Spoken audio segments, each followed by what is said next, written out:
Em nome do Pai que me criou, do Filho que me resgatou, do Espírito Santo que me santificou, divina vontade, reina na minha vontade. Livro do Céu, volume 21, 8 de abril de 1927. Como todas as figuras e símbolos do Antigo Testamento simbolizavam os filhos da divina vontade. Como Adão, do ponto mais alto, se precipitou ao ponto mais baixo. Estava seguindo os atos que o querer divino havia feito em toda a criação.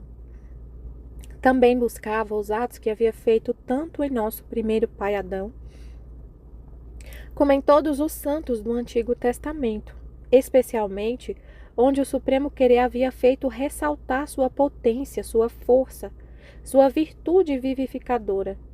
E meu doce Jesus, movendo-se em meu interior, me disse: minha filha, as maiores figuras do Antigo Testamento, enquanto eram figuras e figuravam o futuro Messias, encerravam ao mesmo tempo os dons, a figura, e simbolizavam todos os dons que teriam possuído os filhos do Fiat Supremo. Adão foi a verdadeira e perfeita imagem, quando foi criado, dos filhos do meu reino. Abraão foi símbolo dos privilégios e do heroísmo dos filhos de meu querer, e assim como chamei Abraão a uma terra prometida que manava leite e mel, fazendo o dono daquela terra, terra tão fecunda que era invejável e ambicionada por todas as outras nações, era todo símbolo do que teria feito com os filhos de minha vontade. Jacó foi outro símbolo deles, porque descendendo dele as 12 tribos de Israel, devia nascer no meio deles o futuro Redentor, que devia retomar de novo o reino do Fiat Divino a meus filhos. José foi o símbolo do domínio que os filhos da minha vontade teriam tido, e como ele não deixou morrer de fome a tantos povos, e até os seus irmãos ingratos, assim os filhos do Fiat Divino terão o domínio e serão causa de não deixar perecer os povos que pedirão deles o pão da minha vontade. Moisés foi a figura do poder. Sansão, símbolo da força dos filhos de meu querer. Davi simbolizava o reinar deles. Todos os profetas simbolizavam a graça, as comunicações, as intimidades com Deus, que mais do que eles teriam possuído os filhos do Fiat Divino. Olha, todos estes eram nada mais que símbolos, figura deles. O que será quando forem postos fora a vida destes símbolos? Depois de todos aqueles veio a celestial Senhora, a soberana imperatriz, a imaculada, a sem mancha, minha mãe. Ela não era símbolo nem figura, mas a realidade, a verdadeira vida, a primeira filha privilegiada da minha vontade. E eu olhava na Rainha do Céu a geração dos filhos do meu reino. Era a primeira incomparável criatura que possuía íntegra a vida do querer supremo, e por isso mereceu conceber o Verbo eterno e amadurecer em seu coração materno a geração dos filhos do eterno Fiat. Depois veio a minha própria vida, na qual vinha estabelecido o reino que deviam possuir estes filhos afortunados. Por tudo isto podes compreender que tudo o que Deus fez desde o princípio, desde a criação do mundo, que faz e que fará, sua finalidade principal é de formar o reino de sua vontade no meio das criaturas. Esta é toda a nossa mira, esta é nossa vontade. E a estes filhos serão dados todos os nossos bens, nossas prerrogativas, nossa semelhança. E se eu te chamo a seguir todos os atos que minha vontade fez, tanto na criação do universo quanto na geração das criaturas, não excluindo aqueles que fez em minha Mãe Celestial, nem os que fez em minha própria vida, é para concentrar em ti todos os seus atos, fazer-te dom deles, para poder fazer sair de ti todos juntos os bens que possui uma vontade divina, para poder formar com decoro, honra e glória o reino do eterno Fiat. Por isso, seja atenta em seguir minha vontade. Depois estava pensando entre mim. Como é que Adão, ao subtrair-se da vontade divina, de tal altura se precipitou tão baixo? E Jesus, movendo-se dentro de mim, disse-me: Minha filha, assim como na ordem natural, quem cai de um ponto altíssimo, ou morre ou fica tão desfeito e deformado que lhe é impossível readquirir seu estado anterior de saúde, de beleza, de altura, e ficará como um pobre aleijado, cego, corcunda e coxo. E se este for pai, dele sairiam as gerações dos aleijados, dos cegos, dos corcundas e dos coxos. Assim, na ordem sobrenatural, Adão caiu de um ponto altíssimo.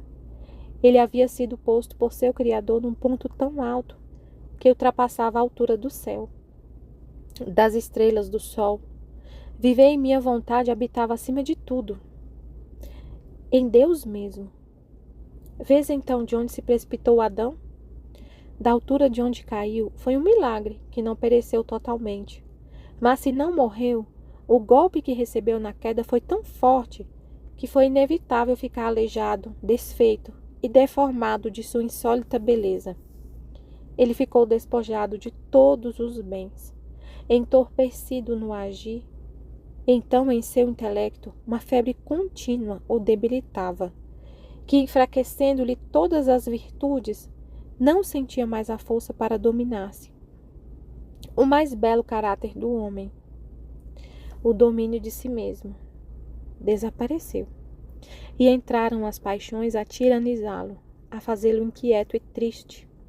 E como era pai e cabeça das gerações, pôs fora a família dos aleijados. O não fazer minha vontade, creem que seja coisa de nada. Ao contrário, é a ruína total da criatura.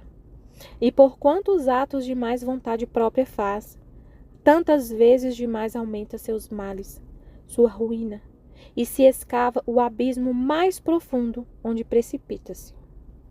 Então pensava entre mim: se Adão, por uma só vez que se subtraiu da divina vontade, caiu tão baixo e trocou sua fortuna em miséria, sua felicidade em amargura, o que será de nós, que tantas e tantas vezes nos subtraímos desta adorável vontade?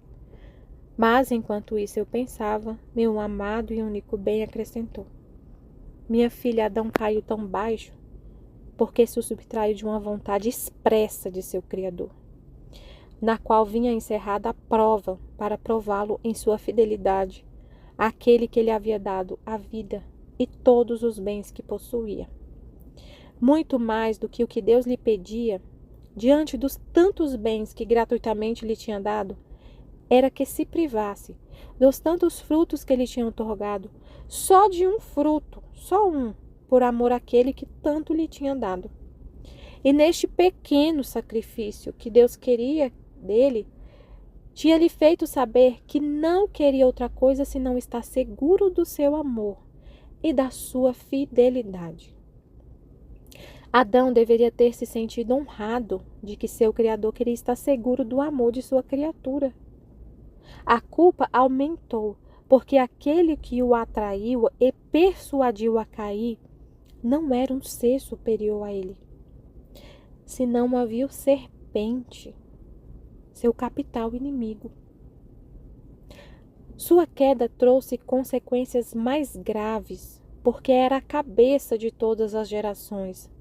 Portanto, todos os membros deviam sentir como connatural os efeitos do mal de sua cabeça. Veja então que quando a vontade minha é expressa, querida e mandada, o pecado é mais grave e as consequências são irremediáveis. E só minha mesma vontade pode reparar tanto mal, como aconteceu a Adão.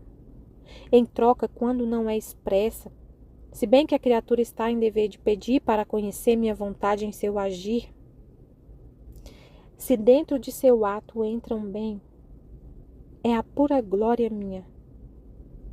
Mas se não é expressa, não é tão grave o mal, e é mais fácil encontrar remédio. E isto faço a cada criatura, para provar sua fidelidade, e também para pôr ao seguro o amor com que dizem que me amam. Quem é aquele que não quer estar seguro de um terreno que adquire, tanto que até chega a fazer as escrituras Quem é aquele que não quer estar seguro da fidelidade de um amigo, da lealdade verdadeira de um servo?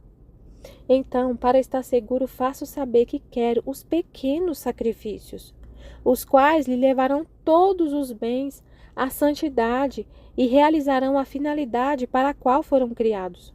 Ao contrário, se forem relutantes, tudo estará transtornado nelas e todos os males lhe choverão em cima.